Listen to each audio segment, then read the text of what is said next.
श्री शिवाय नमस्तुभ्यम। दोस्तों, आप सभी लोग जानते हैं कि बहुत सारे लोग 14 अक्टूबर को सर्वपितृमोक्ष अमावस्या पे एक चावल की कटोरी और एक कपूर के टुकड़े वाला उपाय करने वाले हैं। और दोस्तों, यह उपाय हमने आपको अपनी पिछली वीडियो में अच्छे से समझाने की कोशिश भी करी है, पर जब भी बहुत सारे लोगों के मन में बहुत सारे प्रश्न निकल कर आ रहे हैं इस उपाय को करने से जुड़े हुए, ठीक है, जो कि आपको इस वीडियो को देखने के बाद आपके सारे सवालों के जवाब मिल जाएंगे इस उपाय को करने को लेकर कि आखिर आपको इस उपाय को करना कैसे है। ठीक है, वैसे तो हमने पहले वाली वीडियो में सारी बातें आपको समझा दी हैं, पर वापस से हम आपको उपाय को समझाएंगे, साथ ही में जो आपके बीच बीच में प्रश्न निकल कर आए हैं ना, उनके आपको साथ में जवाब भी देते जाएंगे। सबसे पहली बात दोस्तों, यह उपाय आपको करना किस दिन है? यह उपाय सिर्फ इस सर्वपितृमोक्ष अमावस्या के दिन ही आप लोगों को करना है, इसके अलावा और कभी नहीं करना है। किस समय करना है? देखो, यह वाला जो उपाय है ना, ये 14 अक्टूबर जिस दिन सर्वपितृमोक्ष अमावस्या है उस दिन रात्रि में यह उपाय आपको करना शुरू करना है। ऐसा नहीं है कि यह उपाय एक बार में पूरा हो जाए। इस उपाय को करने के लिए आपको थोड़ा समय चाहिए, ठीक है। तो इसीलिए दोस्तों, यह उपाय आपको करना है रात्रि में। अब कितने बजे से कितने बजे के बीच में, ये आप लोगों के प्रश्न होंगे कि रात्रि में हम कितने बजे से लेकर कितने बजे के बीच में इस उपाय को शुरू करें। तो देखो, 8 बजे से लेकर 10, 11, 12 बजे से पहले तक आप लोग यह वाला उपाय मतलब अपने घर में करना शुरू कर देना, ठीक है। मतलब 8 बजे रात के या और रात के 12 बजे से पहले, ठीक है। रात के मतलब 8 से 12 के बीच में आप अपना ये उपाय को करना शुरू कर देना। करना क्या है? देखो, सबसे पहले तो आपको लेनी है एक कटोरी। अब आप कहोगे कौन सी कटोरी? जो आपके रसोई घर में जो भी सादा कटोरी हो, छोटी वाली, बड़ी वाली नहीं, बड़ी थाली हो जाती है, हमें लेनी है इस उपाय के लिए छोटी कटोरी, है ना। अब ज़्यादा भी छोटी मत लेना, मीडियम साइज़ की लेनी है ना। तो एक कटोरी आपको लेना है। उस कटोरी के अंदर आपके घर में जो चावल रखे हुए होते हैं ना रसोई घर में, कोई अलग से चावल लाने की ज़रूरत नहीं है। उस कटोरी के अंदर आप वही चावल रखेंगे जो आपके रसोई घर में उपस्थित हों, ठीक है। तो अपने घर के रसोई घर में जो भी चावल हो, उस चावल में से आप लोगों को एक कटोरी चावल ले लेने हैं और अपनी इस कटोरी के अंदर भर लेने हैं, ठीक है। कितने चावल भरने कि कटोरी फुल भर जाए। फुल से मतलब हल्की सी थोड़ी खाली हो कटोरी, इतने चावल आप अपनी उस कटोरी के अंदर रख लीजिएगा, ठीक है। अब आता है सबसे महत्वपूर्ण कार्य कि इस चावल की कटोरी के ऊपर आपको क्या रखना है, ठीक है। तो देखो, यहाँ पर आपको रखना है इस चावल की कटोरी के ऊपर बिल्कुल बीचों बीच में एक कपूर का टुकड़ा। अब कपूर का टुकड़ा हमने आपको बताया है कि 2 प्रकार के होते हैं, और आप लोगों के मन में ये प्रश्न भी आएगा कि कितना कपूर रखना है।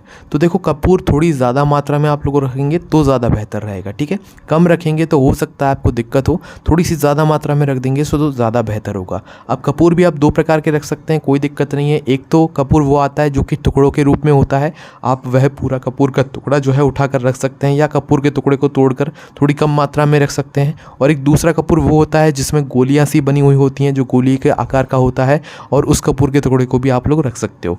गोली के आकार वाले कपूर के टुकड़े रख रहे हो तो आप लोग कम से कम जो है 3 से 4 कपूर की गोलियां जो है वो रख दीजिएगा इस उपाय के लिए, ठीक है। और जो कपूर का टुकड़ा ले रहे हो वो थोड़ा बड़ा सही टुकड़ा तोड़कर फिर इस कटोरी के ऊपर चावल के बीचों बीच जो है आप लोग रख दीजिएगा, ठीक है।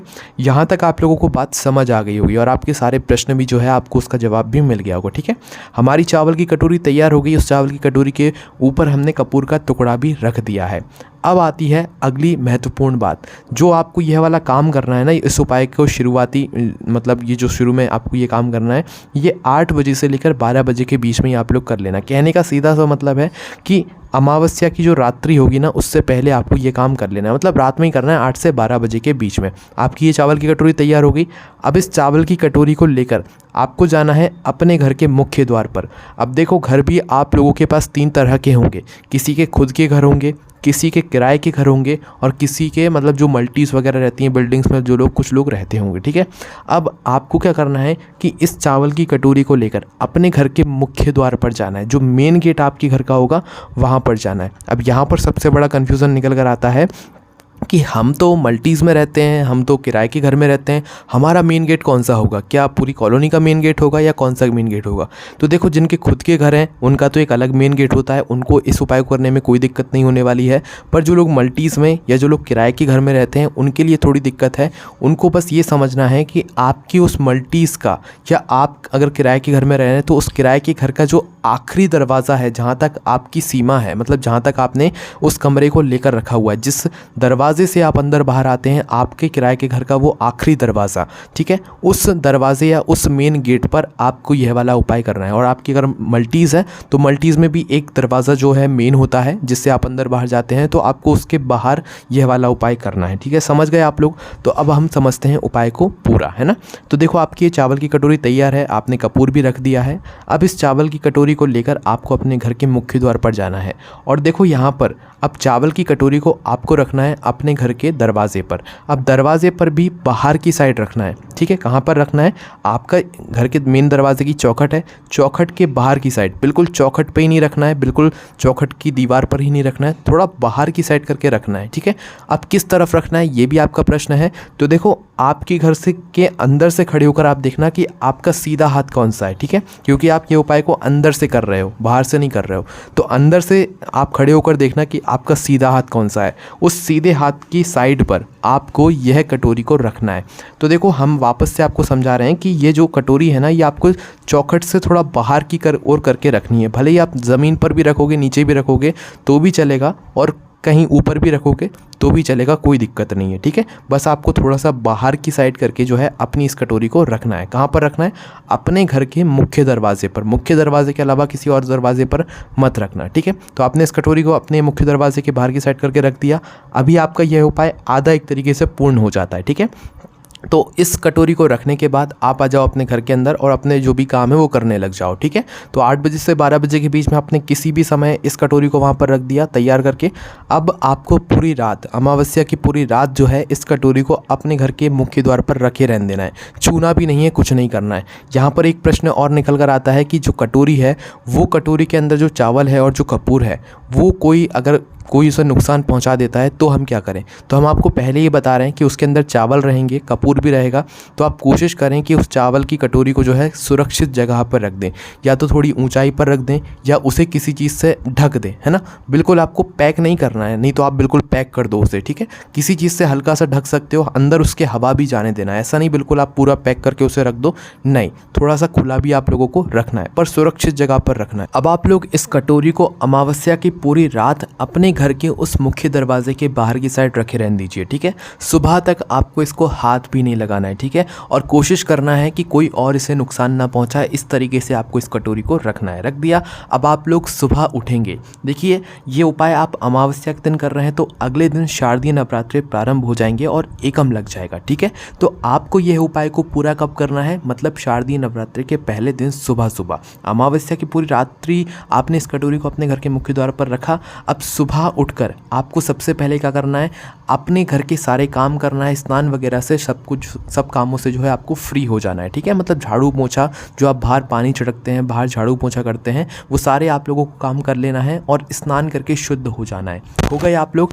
अब आपको आना है, एक माचिस अपने घर से उठाकर इस कटोरी के पास में आना है, ठीक है। एक माचिस अपने घर से ले आना और अपने घर के मुख्य दरवाजे पर आ जाना जहाँ पर आपने इस कटोरी को रखा हुआ है, ठीक है। अब कई सारे लोगों का यहाँ पर यह प्रश्न निकल कर आएगा कि हमें इस कटोरी के पास कितने बजे जाना है सुबह। तो देखो सुबह जितनी जल्दी जा सको उतना जल्दी जा सकते हो। सुबह 6 बजे के बाद से 6, 7, 8, 9 और 10 बजे तक भी आप लोग ये उपाय को पूरा करोगे तो भी चल जाएगा, ठीक है। पर ज़्यादा लेट मत करना, है ना।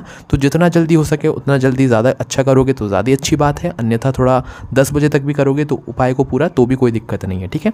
तो आपको आना है इस कटोरी के पास में। इस कटोरी के पास में आने के बाद आपका सबसे पहला काम ये रहेगा कि आपने इस कटोरी की, इस चावल की कटोरी के ऊपर जो कपूर का टुकड़ा रखा हुआ है या कपूर की गोलियां रखी हुई हैं, इनको आप अपनी माचिस से जला दो, ठीक है। और गोलियां रखी हुई हैं तो वो पूरी गोलियां जलनी चाहिए। कपूर का टुकड़ा रखा है तो पूरा कपूर का टुकड़ा जलना चाहिए। आपने कपूर के टुकड़े को जला दिया। अब कपूर के टुकड़े को जलाने के बाद जब तक वह पूरा कपूर का टुकड़ा ना जल जाए, आपको वहीं पर खड़े रहना है, ठीक है। आपको कहीं पर नहीं जाना है। आप अपने सामने ही उस कपूर के टुकड़े को पूरा जलता हुआ देख लीजिए। पूरा कपूर का टुकड़ा जल जाए या पूरी कपूर की गोलियां जल जाएं आपकी उस चावल की कटोरी के ऊपर, तो आपको क्या करना है? उससे पहले दोस्तों आपके मन में ये भी प्रश्न आएगा कि यह जो चावल की कटोरी को कपूर है ये हमें कहाँ पर जलाना है। तो देखो चावल की कटोरी को आपको हिलाना भी नहीं है। सुबह सुबह सबसे पहला काम आपका यही रहेगा, जहाँ पर आपने रात्रि में चावल की कटोरी को रखा हुआ था वहीं के वहीं चावल की कटोरी को छूना भी नहीं है, हिलाना भी नहीं है। बस उसके ऊपर जो कपूर का टुकड़ा है उसको आपको अपनी माचिस से जला देना है, ठीक है। वहीं के वहीं रखे जला देना है, उठाना नहीं है उसे, ठीक है। आपका कपूर पूरा जल गया। पूरा कपूर जलने के बाद अब आपको इस चावल की कटोरी को उस स्थान से उठाना है, ठीक है।